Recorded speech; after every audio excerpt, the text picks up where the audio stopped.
You are able to find people. I know you can. And to get involved from where you are. Just follow your values. And as nurses, we sit with our patients at the most vulnerable moments and we listen to their stories. We can advocate with compassion. Dr. Kumhee Ro is a tenured associate professor at Seattle University and a family nurse practitioner committed to serving underserved communities through her outstanding work in education, health policy, and practice. She has held numerous national and international leadership roles in health policy, including as a Robertwood-Johnson Foundation Health Policy Fellow and a founder of the Association of Jesuit Colleges and Universities. Dr. Ro has advised organizations such as the National Academy of Medicine and the U.S. Department of Health and Human Services. It's my pleasure and honor to have you in the Rich Nurse YouTube channel, and welcome, Dr. Ro. It's my pleasure. Thank you so much for the invitation. Thank you. I want to wind back to when you first started in health policy. What inspired you to become involved in health policy, and how did your nursing background influence that decision? That's a great question. Interestingly, I didn't really set out thinking I'll work in health policy. Probably when I was young, I thought it wasn't for me. And maybe I even found it a little bit dry. But over time, that changed. And what really shifted things for me is just realizing how our practice really is connected to policy and really shapes our work as a bedside nurse, frontline clinician, and how it really supports our communities. And when I was in the DMP program, I partnered with a local public health department, and we helped create infection control policy for preschool and elementary school that serve mostly children experiencing homelessness. And I think that really helped me open my eyes. There wasn't like this one turning point. It was a series of meeting people and their stories really have influenced me. My first job was oncology nursing. And I remember this immigrant mother from Africa who spoke very limited English and who had a really late diagnosis of breast cancer because of language barriers and just difficulty navigating the system. I also remember a patient, she was Black and was in the emergency room with a shortness of breath. In her 40s, she was diagnosed with heart failure because of undiagnosed hypertension. And I told her that she's going to be admitted for the workup. And the first question she asked me, because she was a single mom, is how long she was going to stay because she had daycare issues and such. That really made me realize how the social determinants of health really plays a role. I was looking at role could we play. And during COVID, I was also in the emergency department working as a practitioner at an academic medical center. At that time, before we had vaccines, we didn't have enough ventilators and PPEs. There were significant disparities who were being affected by the COVID. And that time, I remember palliative team would come down, moving through the emergency room and making sure that patients had advanced directives because, again, didn't have enough supplies. These were patients that they were someone's mother, father, sibling. There were people who had whole lives. With our background in nursing, we have such a privilege to see patients as people and not just diagnosis and beyond data. And I think that inspired me to work in health policy. In our education, we're taught to really advocate for our patients, the strength that we bring in the policy world. Who are the ones really making the law in our health system? Many of the folks who's creating these policies aren't necessarily in the front line doing clinical work. So that perspective, I think, is really important. I wanted to be part of that, not just treat the symptoms, but just find out what's the root cause. Because when patient can't afford their medications or you have a clinic that shuts down because we don't have reimbursement, it's not a clinical problem, it's a policy problem. I wanted to be part of solving these problems. Right. I totally agree that nurses are at the front line and we understand the perspective of the clinical side and the patient side. And you share the stories of the patients that you encountered in your clinical practice. What health policy issues have you been most passionate about and why? Thanks for asking that. Well, there are many issues that I'm passionate about, but I'll share with you that it's just deeply personal. It's a story about my father. A few years ago, just 1 week before Thanksgiving, my father passed away. He wasn't very comfortable with English. And as he got older, he felt like several complex medical problems. He had frequent hospitalization. He was on dialysis, heart failure, and every medical problem you could possibly imagine. But what I remember most during those hospital stays is that he would lit up to tell me about the nurses spoke our language. It gave him comfort, and he would tell me with such a pride of those moments. I think it really meant something. It meant something for me, how much impact it had made on him, and why representation in our workforce matters so much. There was a Sullivan Commission report published in 2004, so over 20 years ago. It's named after U.S. Department of Health and Human Services Secretary, Dr. Louis Sullivan.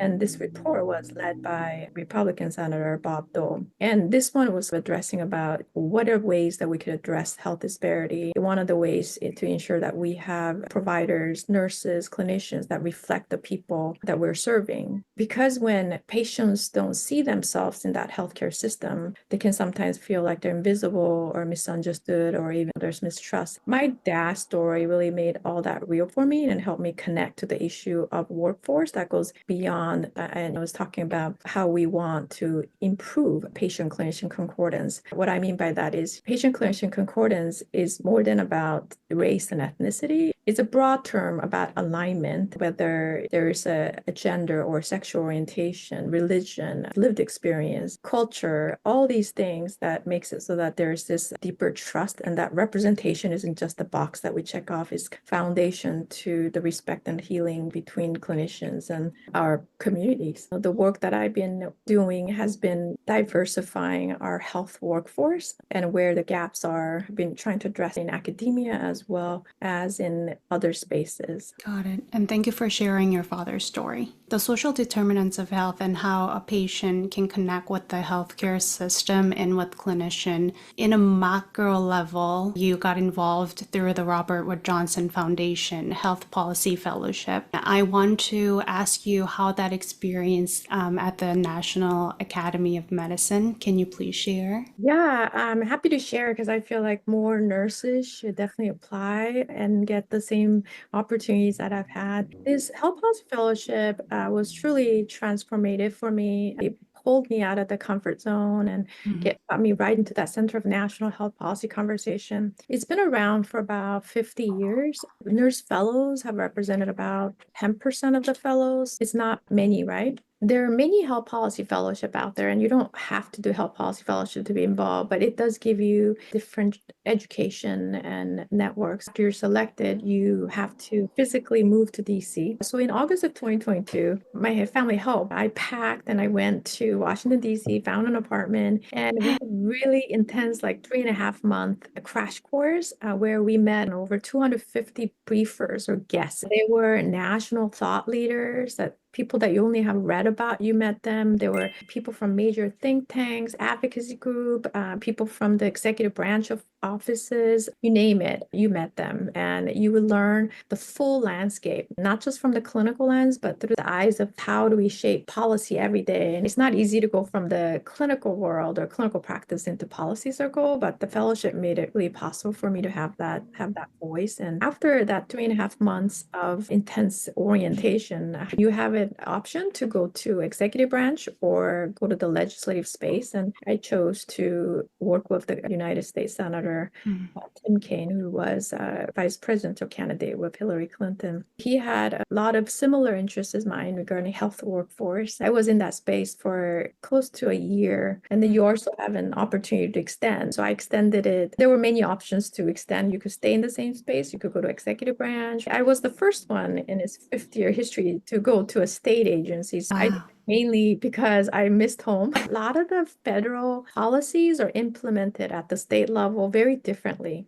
And, we call that hub of innovation. A lot of the innovation occurs. So I went to a Medicaid agency where I worked on different spaces, like regarding Medicaid, graduate medical education, that it could really support the nursing workforce. People don't know much about, but long story short, I think you don't have to do health policy fellowships to be active in policy. I think people also don't know that you don't have to be in the government to have your voices heard.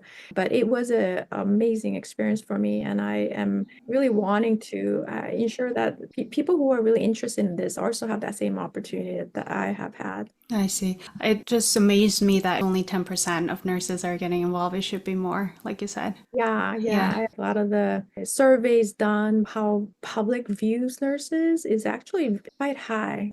voted most trusted. I think there was another report by Harvard, Commonwealth, and New York Times that says who they trust most to change our insurance and our American health system. And it was, again, number one came at nurses. So there's this huge trust by the public. And if there's a way that we can really step up to that and make impact, if we have a collective voice to do that, I think we would really be able to help our patients and our communities. For sure. And could you please give us an example of the initiative you contributed to in health policy making or changes and what your role was in its implementation or development? When I was on the Hill, I looked at the gaps and how we could close them through targeted legislation. So one of the examples was supporting legislation to looking at pipeline programs. So what I mean by that is young folks in a rural area, underserved area, don't have the same opportunities to become aware of health professions. So that was an area I looked at, and that was a legislation. And Senator Kaine wanted to also do some work around immigrants. There are legislation I drafted for him. It's called Welcome Back to Health Workforce. So internationally educated clinicians. These are people who are legally here as immigrants who can't navigate the system, like the licensure and certification, and have limited English. So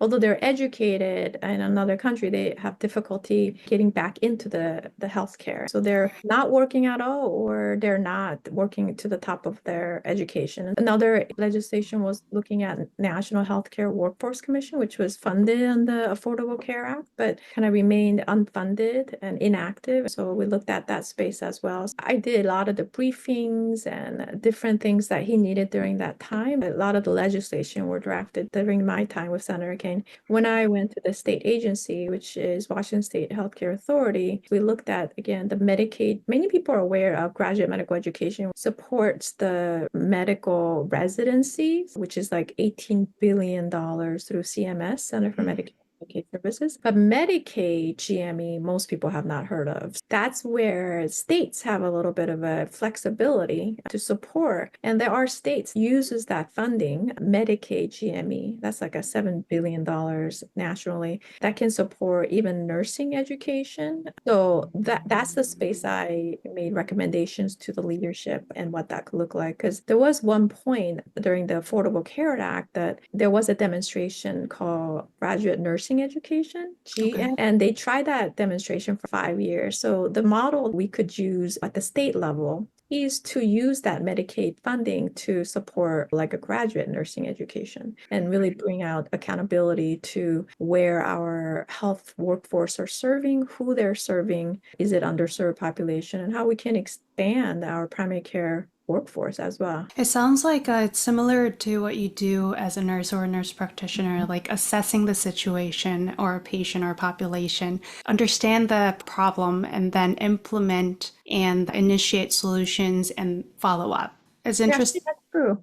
Yeah, it's interesting that you found the resources in the Medicaid space for nurses. I like that you put that step by step. I think that is what nurses would be great in policy arena, and to understand that one doesn't have to be working in the government to make that impact. You can do it exactly where you are, even as a clinician or frontline registered nurse. Right. And you mentioned that you physically had to move to Washington, D.C. for the fellowship. What was the most important takeaway that you learned working on Capitol Hill and in the state agency? The most important takeaway for me is that policy is very personal. The biggest lesson I've learned is it's not the legislation, it's not every debate that you've had. It's just everything you do impacts people. And in the world of policy, it's about relationship. You want like data, measurable outcomes, evidence, all those to support the policy, but a lot of times it's about the politics, it's the people who's drafting these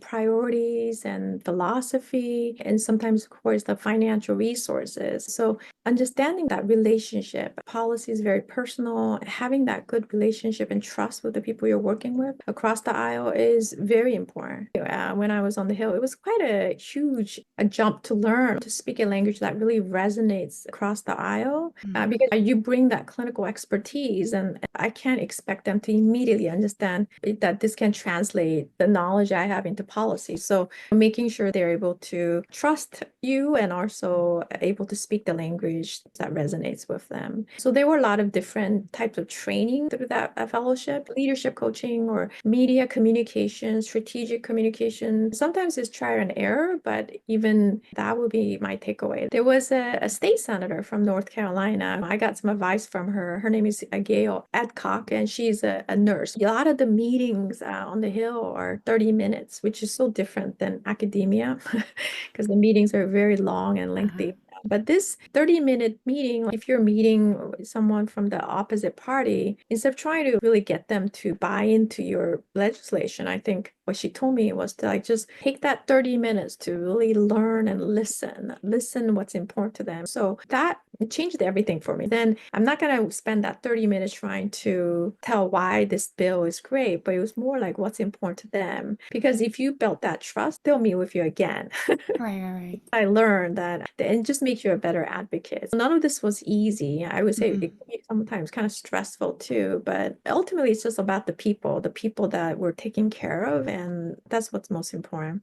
Right. As nurses, we understand the relationships and the empathy, listening, but I bet it was like a whole new experience when you went to Washington, D.C. and had to represent yourself and talk to people who don't understand healthcare in a easy terms. Right. Yeah. So it was helpful to get strategic communication coaching. You're trying to sell your idea. Also, there is a buy-in to what you're trying to do. So these skills you learn are transferable to different settings that you go back to. I hope the nurses and advanced practices and anyone in the nursing discipline would consider being more active and consider fellowships as well. And I saw that you were pursuing MBA. Is that one of the reasons? What happened was I was at the Medicaid agency. They have a huge budget of $23 billion, which is a quite bit of funding. As I was looking at the Medicaid space, what really came down to it is that everything is evolved around this funding reimbursements. So when I was working for HELP committee, Health Education Labor Pension on the Hill, sometimes you had legislation, but they didn't have a way always to offset that bill. So you have to find the resources somewhere, right? If you're looking at a different committee like Senate Finance, they have Medicare, and that comes from the tax money. For understanding our healthcare system, if you really want to make an impact, you have to understand the finances and the economics. And I think that made me get really interested in that space when I was at the Medicaid agency. How do you finance it? How does this work? So that's the reason I got kind of interested in that, not necessarily to change my career path in some way, but we always like want to be that lifelong learner. Yes, for sure. Curiosity. I've taken it for like a year so far, and it's been a good journey so far. I learned a lot taking some MBA courses. I hope to finish it. Yes, I really admire that about you. You have been very respected and also teach other nurses, but it's admirable that you also want to be a lifelong learner. Thank you. What are you most proud of in your health policy journey, and what impact do you want to continue making? Oh, that's a great question. Something I'm thinking about, and just looking back, I would say I'm mostly proud that I was able to lift up the voices of people who were overlooked sometimes. They weren't in that space where they can get their voices heard. I think that's what gives me the greatest joy in my health policy journey. It taught me resilience, being more creative, how important listening is. And when speaking, I learned to navigate through common ground, push for solutions. I hope to continue to make impact in that space where it's not having a title, it's really just courage to show up and bring the issues that I care about that's going to have impact in other people's lives. Sometimes people think that the way you plan out your journey is kind of linear. And I think that's what students usually think. It's like you go to point A and then you go to point B, but it's not that planned out. I've certainly had where you have to pivot and turn and do something different. And I think that's okay. I think the biggest mistake might be just not trying at all. I hope to continue to work in spaces where I can share and advise and make recommendations. I do some work right now for one of the federal agencies under the U.S. Department of Health and Human Services in primary care, and I hope to continue to do that, writing some report with others in the health workforce space with the National Academy of Medicine. I will continue to do that. I hope to look for different opportunities that I'm going to have the greatest impact. I think using the platforms I have as an educator, as a clinician, having some connections, that I hope to continue to find spaces where we can support each other. Amazing. I totally agree that we don't go from point A to point B. There's like wiggly lines in between, and that's totally okay. It's about like flexibility and resilience, as you said. Absolutely. What advice would you give to fellow nurses who are interested in getting involved in healthcare policy? That's a great question, because I hope all your listeners can take away from things I say. You actually could start being active just where you are. Like if you're in a community health center, or you're working as a nurse in a acute care setting, or you're working as a school nurse, that lived experience you have, the stories with your patients can really help the policies. So you're the one that can really help connect the dots. I think nurses probably aren't aware too much. It's just the process, like who do you reach out to? Can you meet and greet with your senator, state senator, or the US senator's office, and just say, this is an area, this is where I work, and if you ever need to reach out, or there are certain bills that you want to support, you email them. I know sometimes they don't respond to you and that nothing's happening, but they actually keep records of these, and consider like reaching out. The other spaces that people maybe aren't doing is to look at conferences where there's a health policy conferences, and go through professional organizations. There's a American Nurses Association, or American Association of Nurse Practitioners, or your state professional organization. Be part of that. And when they have lobby day, go show up. This is a place where you can find your mentors. This is a place where you can learn that process, because process is important. You don't know, like, what can I do next? Where can I go? Or who can I talk to? They can help you with that. Start where you are. You don't have to go do some move like I did to DC and live there for a year. You don't have to do all those things. You can make an impact just where you are with the stories that you have. They make huge impact in just what you do. I think relationship really matters. So relationship isn't about just like, I met you now and then that's it. You continue to build that. So nurturing that relationship and the network. You saw them at a conference once, and maybe you follow them on LinkedIn, and then maybe ask them a question and you see them again. That relationship really matters. If you care deeply about a certain topic and you make it so the story resonates with the others as well, then you're going to get people who will follow you. There was a 16th US Surgeon General. His name was Dr. David Satcher. And I remember when I had an opportunity to meet with him in Atlanta during my fellowship, he said to me that if you can't engage people, if you can't find people to help you in your efforts, you're not a leader. And I think that really resonated with me. So I hope that the listeners also know that you were able to find people. I know you can. And to get involved from where you are. Just follow your values. And as nurses, we sit with our patients at the most vulnerable moments and we listen to their stories. So we can advocate. We can advocate with compassion. That is very empowering. Thank you for sharing that. Dr. Ro, is there anything that I didn't ask you today that you would like to share? If anybody is interested and have any questions, they can follow me on LinkedIn and email me or text me through that. And I'm happy to share more and how you can apply. But again, you don't have to do policies. You can just be active from where you are. Thank you. Thank you for that. So much.